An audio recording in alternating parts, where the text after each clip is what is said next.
Hello students, I am Ajay Karmarkar. Before starting video, I would like to tell you something. Please sit with copy pen. If you find somewhere important, pause the video, note it and proceed on. If you find somewhere difficulty, then please write in comment box. I will definitely solve your problem. And along with, please like, share and subscribe my channel that can reach more and more students.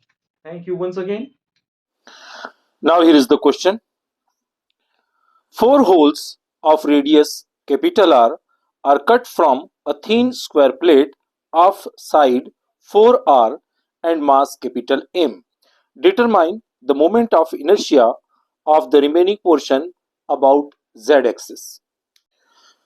ऐसे question को solve करने से पहले हमें दो चीजें याद होना चाहिए. सबसे पहले पैरेलल एक्सिस थ्योरम और दूसरी परपेंडिकुलर एक्सिस थ्योरम. तो ये जब थ्योरम अपने को पता होगी तो ही हम ऐसे क्वेश्चन को सॉल्व कर पाएंगे. तो सबसे पहले अपने को क्या कहा है, हमें एक स्क्वायर प्लेट है और काफी पतली मतलब मोटाई को हम निग्लिजिबल लेंगे और इसमें 4 होल करेंगे और इसके थ्रू सबसे पहले मोमेंट ऑफ इनर्शिया निकालेंगे. वाई एक्सिस के थ्रू निकालो या एक्स एक्सिस के थ्रू निकालो, ठीक है, क्योंकि दोनों ही बराबर रहेगा क्योंकि सिमेट्रिकल है. तो सबसे पहले हम इसको करने की ऐसी कोई मेथड नहीं है, सच मेथड नहीं है कि सबसे पहले होल्स का निकालें क्योंकि इसमें मास ही नहीं रहेगा. तो हम क्या करते हैं कि सबसे पहले हम प्लेट का मोमेंट ऑफ इनर्शिया या स्क्वायर प्लेट का moment of inertia through axis निकालते हैं.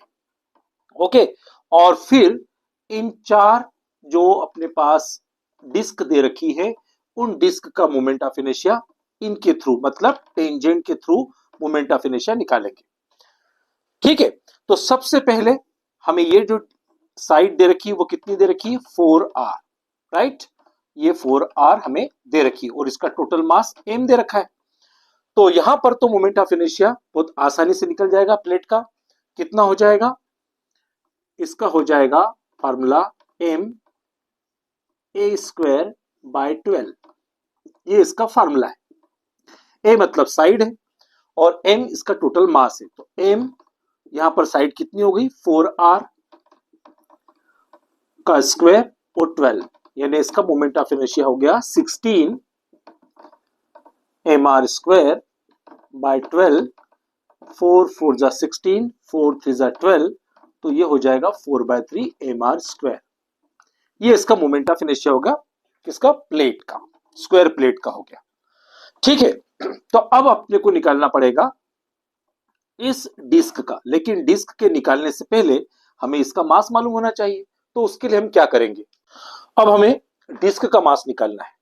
तो डिस्क का मास निकालने से पहले हम क्या करते हैं कि जो हमारी प्लेट है उस प्लेट का मास पर यूनिट एरिया निकालते हैं. तो हमें प्लेट का जो मास है वो m है और इसकी रेडियस कितनी है r r r r मतलब 4r, राइट. तो मास पर यूनिट एरिया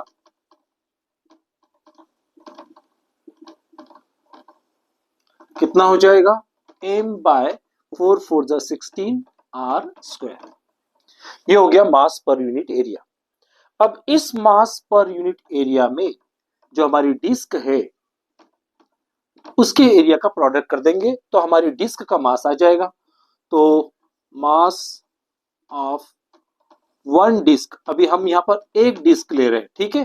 तो एक डिस्क का कितना हो जाएगा m बाय 16 r स्क्वायर और पाई r स्क्वायर. तो यहां पर r square cancel, m pi by 16. और ये एक डिस्क का मास है. अब हमें 4 डिस्क का मास निकालना है. तो मास ऑफ 4 डिस्क, तो 4 डिस्क का निकालना है तो 4 से मल्टीप्लाई करना होगा.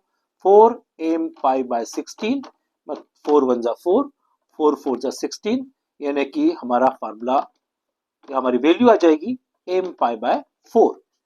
ओके, अब हमारी ये जो मास ऑफ 4 डिस्क, यहां पर 4 डिस्क लिखना जरूरी है, 4 डिस्क का मास m पाई बाय 4 आ गया.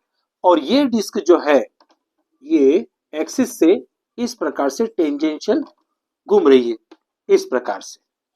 तो यहां पर इसका फार्मूला होता है, जनरल फार्मूला होता है 5/4 mr स्क्वायर. तो यहां पर m जो है ये वाली वैल्यू हमें रखना है और हम ऑलरेडी 4 का मल्टीपल कर चुके हैं, तो 4 का मल्टीपल करने की जरूरत नहीं है। तो मोमेंट ऑफ इनर्शिया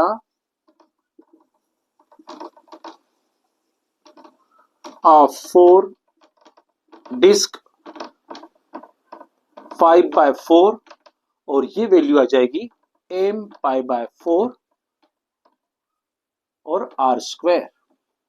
तो ये कितना हो जाएगा 5/16 m पाई r स्क्वायर। तो ये हमारी 4 डिस्क का मोमेंट ऑफ इनर्शिया आ गया। अब चूंकि इसमें से हम निकाल रहे हैं, तो हमारा जो मोमेंट ऑफ इनर्शिया रहेगा उसमें से ये वैल्यू को सब्ट्रैक्ट कर देंगे। ठीक है, तो कितना था हमारा, सबसे पहले 4/3 m r square minus 5/16 m पाई r स्क्वायर। तो ये हमारा y एक्सिस के थ्रू ले रहे हैं हम, अबाउट y एक्सिस। ओके, तो ये हो जाएगा 4/3 minus 5/16 pi in bracket M R square, क्योंकि एम आर स्क्वायर कॉमन ले लिया। अब यहां पर लगाएंगे परपेंडिकुलर एक्सिस थ्योरम, क्योंकि हमें z एक्सिस के थ्रू निकालना है अबाउट z एक्सिस। तो क्या फार्मूला होता है पैरेलल एक्सिस थ्योरम, वो कहती है कि I Z is equal to I X plus I Y. यहां पर पूरा डायग्राम सिमेट्रिकल है, तो पूरा डायग्राम जब सिमेट्रिकल है इसका मतलब आई एक्स और आई वाई आपका बराबर है। तो आई जेड इक्वल टू, हमने यहां पर भी आई वाई लिख दिया, यहां पर भी आई वाई लिख दिया, तो I Z is equal to twice of I Y. तो आई वाई की वैल्यू कितनी है 4/3 5/16 पाई एम आर स्क्वायर। अब इसमें चाहो तो 2 का इंटू कर दीजिए, तो 2 का इंटू करने से क्या मिल जाएगा अपने को, यहां पर मिलेगा 4 2 ज़ा 8/3 5 2 ज़ा 10/16 pi in bracket M R square. तो ये हुआ हमारा फार्मूला मोमेंट ऑफ इनर्शिया का। I hope so you understood this question. Thank you for staying till the end of this video. Definitely, when you will become success, whole contribution goes to your hard work. But if my videos, my lectures, my questions will help in your success, I will consider myself lucky. Please like, share, and subscribe my channel that can reach more and more students. Thank you once again. Take care. Bye bye.